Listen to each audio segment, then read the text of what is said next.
Jack Grealish.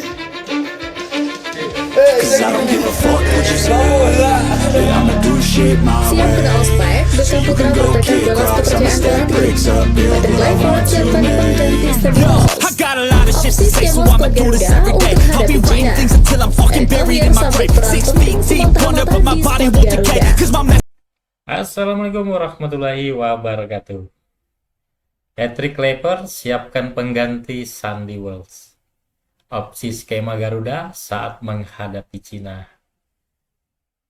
Siap kena ospek, Beckham Putra siap berikan kepercayaan. Dan yang terakhir, Eric Thohir tunggu peran Simon Tahamata. Coba kita saksikan bersama ya. Pelatih timnas Indonesia Patrick Kluivert terus memutar otak untuk mengatasi masalah yang harus dihadapi skuad Garuda. Seperti yang diketahui, persiapan demi persiapan telah dijalani para penggawa Garuda di Bali.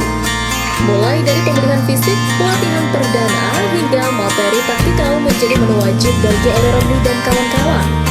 Kendati demikian, masalah cedera masih menghantui skuad asuhan Patrick Kluivert.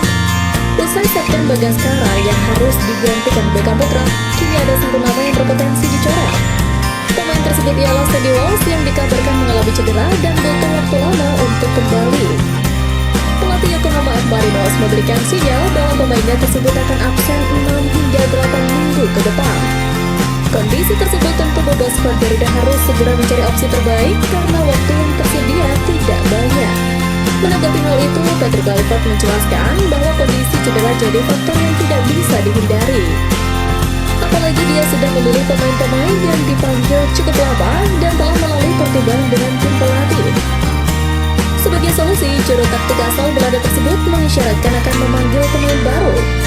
Hal itu dilakukan untuk meningkatkan persaingan meski saat ini sudah memiliki fasilitas baik, Jacob Sairi, Eliano, dan Kevin Dix di sektor bek kanan. Jadi mungkin saya akan panggil pemain lain, tapi tidak pernah tahu. Kalau tidak bergabung, karena masih ada juru pemain bagus untuk posisi yang sama. Jadi itu situasi terbaru dari Sandy, ujar Patrick Kluivert. Menariknya, Patrick juga sudah mencoba berkomunikasi dengan Elkan Bagot. Bukan tidak mungkin bek jangkung tersebut menjadi puzzle terakhir untuk skuad Garuda dengan kondisi yang ada. 1. Menyeimbangkan serangan dan pertahanan.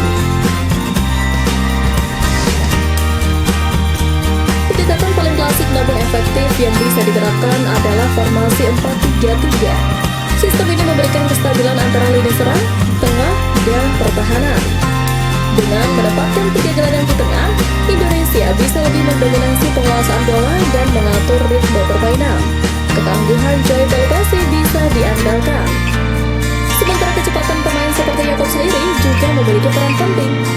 Ketika ingin bermain lebih ofensif, skema ini bisa bertransformasi menjadi 4-2-3-1 untuk memperbanyak opsi serangan. Sebaliknya, saat ingin bertahan lebih dalam, 4-1-4-1 bisa menjadi variasi yang andal. 2. Solid bertahan dan andalkan serangan balik.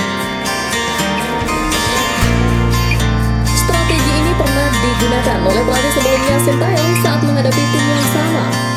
Sayangnya, eksekusinya saat itu belum maksimal. Namun, dengan pendekatan yang tepat, formasi 5-4-1 sebenarnya sangat ideal untuk laga krusial seperti ini. 5 back di belakang memberikan tembok pertahanan kokoh untuk menghadapi kecepatan pemain Cina. Di lini tengah, 4 gelandang siap memutus alur umpan lawan dan mempersempit ruang gerak. Meski terlihat defensif, formasi ini tetap menyimpan potensi besar dalam serangan balik cepat. 3. Fleksibel dan modern untuk tekanan tinggi. Jika ingin tampil lebih progresif, 3-4-2-1 bisa menjadi pilihan strategis.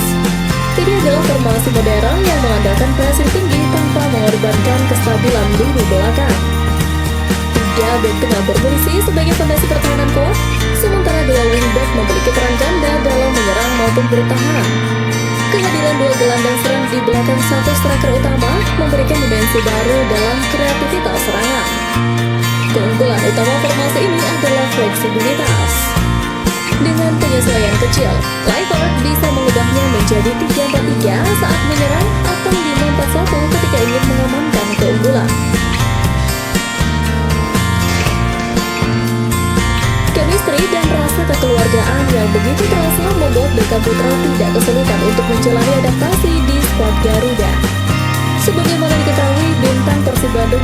bahkan langsung bertolak ke Bali sehari setelah perayaan gelar juara Liga 1 musim ini. Beckham menegaskan bahwa dirinya menikmati pemusatan latihan bersama timnas Indonesia. Terlebih, para penggawa Garuda menunjukkan keterbukaan untuk menyambut pemain baru. Seperti yang dialami Stefano Lillipoli, kedatangan Beckham juga begitu diterima oleh para pemain keturunan lainnya.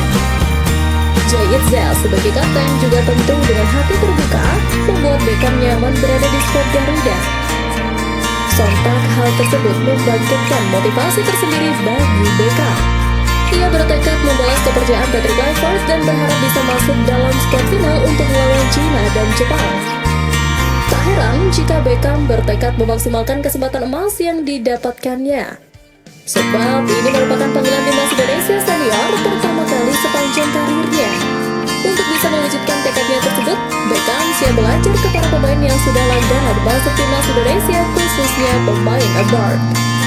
Menurutnya, ini menjadi kesempatan emas untuk bisa menimba ilmu dari Jay Itzal dan kolega. Semoga timnas bisa lolos ke babak selanjutnya, meraih prestasi terbaik. Saya juga bisa belajar ke pemain lainnya di timnas. Sebab banyak yang bermain di liga luar juga. Ungkap Beckham Putra.